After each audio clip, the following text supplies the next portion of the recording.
जी आपके पास भी आना चाहूंगा। फंडामेंटली देखें, अर्निंग सीजन तो चालू ही है, ग्लोबल मार्केट में भी काफी वॉलेटिलिटी नजर आ रही है, साथ ही साथ कल आरबीआई की मीट का डिसीजन भी आने वाला है। तो फंडामेंटली यहाँ पे क्या बनता हुआ नजर आ रहा है बाजार में? बहुत बहुत धन्यवाद इस मंच पर आमंत्रित करने के लिए। सभी को प्रणाम और शुभ प्रभात हमारे तरफ से। तो पिछले 9 बार से जो मॉनेटरी पॉलिसी कमेटी का वक्तव्य रहा है और जो घोषणा उसके पश्चात माननीय आरबीआई गवर्नर दास साहब ने हमारे और आपके समक्ष में रही है, वो है विराम लेना ब्याज दरों में। तो हमारा अनुमान ये कहता है कि कल भी शायद एक और विराम वाला दिन होगा, लेकिन जो परिस्थितियां इस सोमवार से विश्व भर की अर्थव्यवस्था में खड़ी हुई, खास करके जो बातें सुनने में आ रही थी, मंदी की चपेट में अमेरिका आ रहा है यानी कि रिसेशन में, जियोपॉलिटिकल सिचुएशन थोड़ा बहुत और तगड़ा हो रहा है, और जापान ने जो मौके के बाहर जाकर के ब्याज दरों में वृद्धि की और येन कैरी ट्रेड्स को लेकर के जो दुविधा खड़ी हुई है, उस पर माननीय गवर्नर साहब का उनकी क्या विचार है, उनके वक्तव्य क्या है और उनके अनुमान के हिसाब से हमारी परिस्थिति यहाँ पर किस प्रकार की है। हमारा मानना है कि इन सब बातों पर ज्यादा महत्व दिया जाएगा। ब्याज दरें मेरे ख्याल से एक न्यूट्रल टू अकोमोडेटिव अप्रोच जो रहा है पिछले 8 बारी वही रहेगा, और जो टिप्पणियां गवर्नर साहब करेंगे ब्याज दरों की कटौती को लेकर के, वो मेरे ख्याल से वही होगी जो हमने सुना है कि it will be data dependent, यानी कि अगर आंकड़ों ने सहारा दिया और ये सहारा अगर लंबी अवधि तक हमने देखा तो शायद तब जाकर के ब्याज दरों में कटौती दिखाई देगी।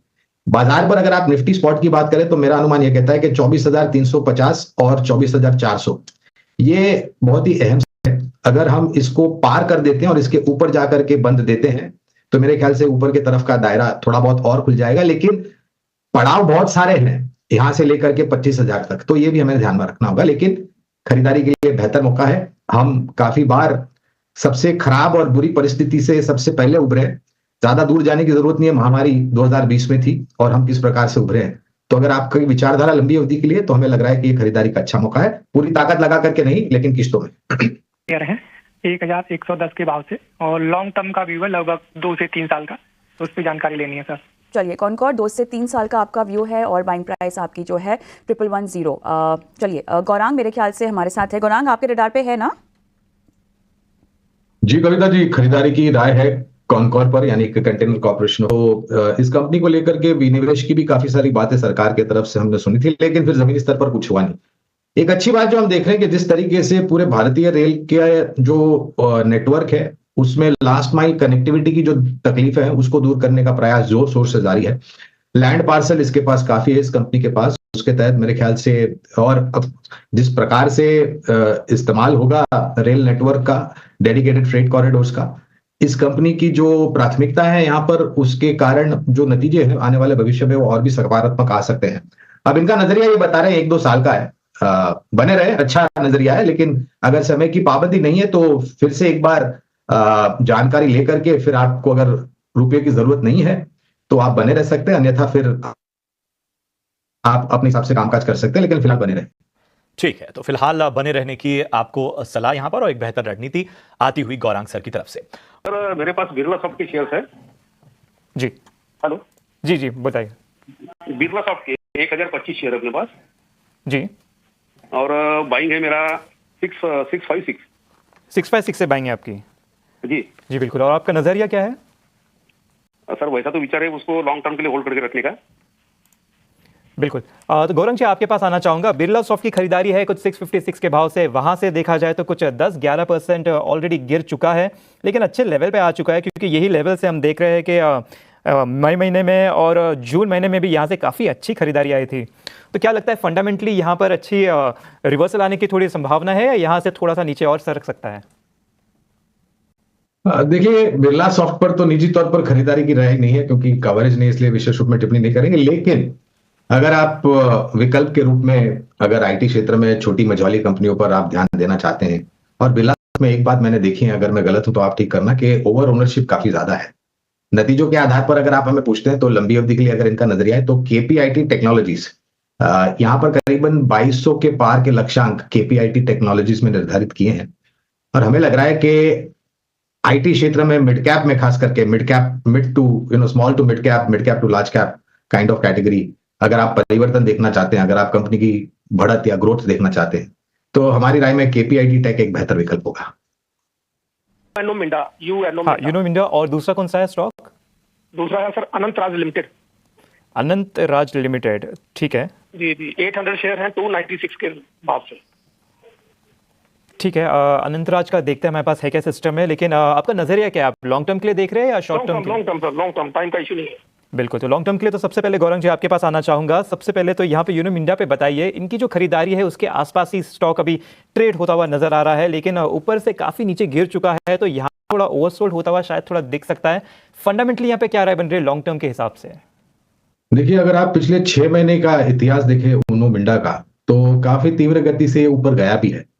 और जिस प्रकार से बाजार में गिरावट आई है, हमने ये भी देखा है कि जो भी शेयर्स पिछले 6 महीने साल भर में इतनी तीव्र गति से ऊपर गए, तो वो उसी मात्रा में गिरेगी भी है। लेकिन कंपनी पर बुनियादी तर्क के आधार पर हमारी खरीदारी या फिर बने रहने की राय है। और ये कंपनी ऑटो एंसिलरी क्षेत्र से जुड़ी हुई है, जो कि सीधे सीधे ऑटो क्षेत्र से जुड़ी है। और अगर आप ऑटो क्षेत्र पर सकारात्मक सा रुझान रखते हैं, तो हमारा मानना है कि आपको ऑटो एंसिलरी टायर और बैटरी मैन्युफैक्चरिंग कंपनीज पर भी उतना ही महत्व देना चाहिए, क्योंकि ये कॉम्प्लीमेंट करते हैं एक दूसरे को। जहां तक यूनो मिंडा का सवाल है, तो स्थानीय मार्केट में तो काफी बड़े बड़े नाम इनके ग्राहक है, लेकिन विदेशी मार्केट में भी जो इनका कारोबार है, वहां पर भी काफी बड़े बड़े अंतरराष्ट्रीय के वाहन उत्पादन करने वाली कंपनियां इनके ग्राहक है। लंबी अवधि का नजरिया तो बने रहे। बिल्कुल गौरंग जी, और साथ में साहब के जरिए अपना सवाल पूछा है, और क्लियरली इनका जो सवाल है बीएल पर है, Bharat electronics. Gaurang, buying price इनकी 227 है, और नज़रिए का हमें पता नहीं, लेकिन थोड़ा सा मध्यम अवधि के आसपास का अगर हम व्यू लेकर चलें, बाइंग प्राइस तो काफ़ी ठीक है, बट और बताइए अपसाइड आपके मुताबिक गौरांग? तो कविता, करीबन 220 के आसपास के, ये मैं बहुत ही मध्यम अवधि की बात कर रहा हूँ, लक्ष्यांक है भारत इलेक्ट्रॉनिक्स पर। डिफेंस क्षेत्र से जुड़ी हुई सरकारी कंपनी और अन्य कारोबार भी इनका काफी बड़ा योगदान है। पिछले साल भर में यहाँ पर भी अगर आप देखें कविता, तो मेरे ख्याल से काफी अच्छे ऊपर की तरफ के दायरे देखें। लेकिन जो ऑर्डर बुक है इसके पास, पहले तो उसको लेकर के मेरे ख्याल से आने वाले 3 से 5 साल के लिए जो ग्रोथ स्टोरी है, खास करके उन सरकारी कंपनियों की जो रक्षा क्षेत्र से जुड़े हुए हैं, मिसाल के तौर पर भारत इलेक्ट्रॉनिक्स, तो बने रहे। और दूसरी बात ये भी कहना चाहूंगा कविता, कि अगर किसी को और जोड़ना है, यानी कि निवेश और बढ़ाना है बीएल में, तो 280 के नीचे मेरे ख्याल से एक नीचे के तरफ के दायरे काफी सीमित हो जाते हैं। और अगर किसी को नया निवेश भी करना हो, तो हम ये कहेंगे कि आप इस स्तर पर शुरुआत कीजिए, पूरी ताकत लगा करके निवेश मत कीजिए। लेकिन हाँ, गिरावट आती है 280 के आसपास, तब जाकर के और जुड़े, बने रहें। और अगर क्षमता है, आपके पास निवेश लायक पूंजी है लंबी अवधि के लिए, तो नया निवेश जोड़ सकते हैं। और किसी को नया निवेश करना है तो वो भी कर सकते हैं। बीएल पर बुलिश नजर आते हुए इस वक्त गौरांग जी, और साफ तौर पर 280 के आसपास का लेवल अगर करेक्शन में मिलता है तो नई खरीदारी भी की जा सकती है, और बने रहने की फिलहाल आपको सलाह मिलती हुई। चलिए बढ़ते हैं आगे। सागर हमारे साथ जुड़े हुए हैं पुणे महाराष्ट्र से। सागर, गुड मॉर्निंग, पूछिए किस स्टॉक पे आपका सवाल है? जी गुड मॉर्निंग। गौरांग सर से पूछने का था, जी एंटरटेनमेंट के शेयर है 2200 शेयर है 167 से। एक्चुअली सोनी का मर्जर होने वाला था, इसलिए मैं 223 पे लिया था। तो वो एवरेज करते करते 167 तक आया था। उनसे पूछा था गौरांग सर से कि वी बिलीव हिम एक्चुअली। जी। और दूसरा सवाल तो स्पंदन स्फूर्ति का भी था। ठीक है। मेरे पास 405 शेयर है 862 से। अच्छा, तो क्या करे वो गौरांग सर जो बताएंगे वो हम लोग करेंगे। स्पंदना स्फूर्ति किस भाव पे लिया आपने? 862 से। 862। जी। ओके। 405 शेयर से। ठीक है, मतलब दोनों स्टॉक में आपने बड़े ऊपरी स्तरों पर खरीदारी की है।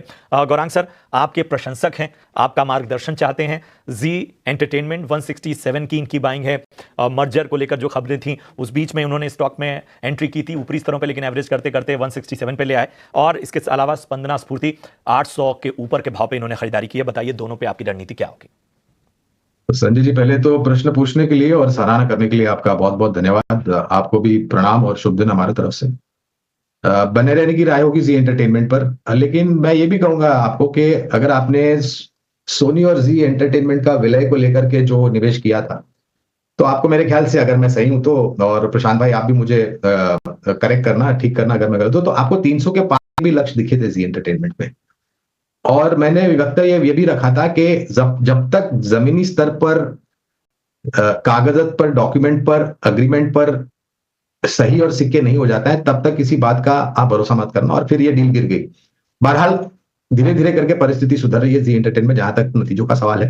तो बने रहे, 190 का लक्ष्यांक है, वहां पर जाता है तो मेरे ख्याल से आपको वहां पर राय लेकर के मुनाफा आप समेट सकते हैं।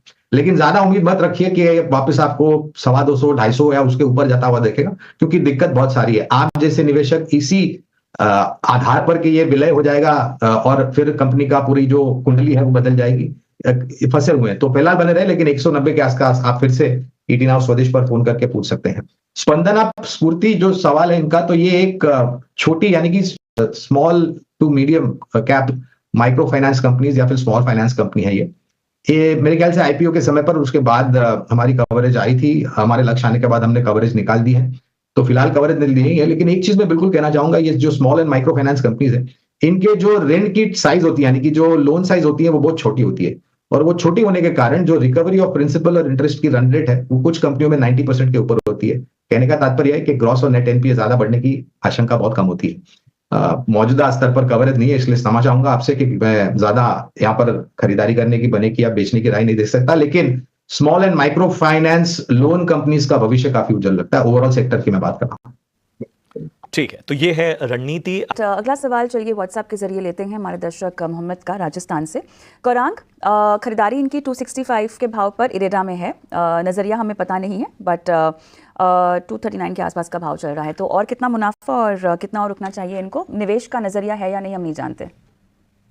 कविता, जब आईपीओ आया था मेरे ख्याल से इसके आईपीओ के स्तर करीबन 30 या 35 के आसपास थे, और आईपीओ नोट द्वारा तभी हम, जब आईपीओ आने वाला तब हम हमारे ही चैनल ईटी नाउ स्वदेश पर थे, और मेरे ख्याल से इसी प्रोग्राम में कॉलर शो में थे, और हमसे पूछा गया था प्रश्न कि क्या आपको आईपीओ में निवेश करना चाहिए इरेडा के। तो हमने आईपीओ में निवेश की राय आईपीओ नोट द्वारा लोगों को दी थी लंबी अवधि के नजरिए से, और अगर मैं उस आईपीओ नोट को एक आधार बनाता हूं उत्तर देने के लिए, तो लंबी अवधि का निवेश है तो बने रहे। जो ऑर्डर बुक है कविता, इसके ये कंपनी पहले तो ऊर्जा उत्पादन क्षमता जो होती है वो खड़ी करने के लिए वित्तीय सहायता देती है, यानी कि फाइनेंसिंग ऑफ पावर प्रोजेक्ट्स। जो मात्रा में आने वाले भविष्य में नए ऊर्जा उत्पादन की सुविधाएं खड़ी होगी, और जो इस प्रकार से मैनेजमेंट ने अपने कारोबार को लेकर के वक्तव्य सामने रखा है, तो वो काफी सक्षम और मजबूत है। अगर लंबी अवधि का नजरिया है तो आईपीओ नोट को आधार बना करके मैं एक राय दूंगा कि आप बने रहे। बिल्कुल, तो ये है एक विस्तृत नजरिया इरेडा पर गौरांग सर की तरफ से आपको मिलता हुआ। बहरहाल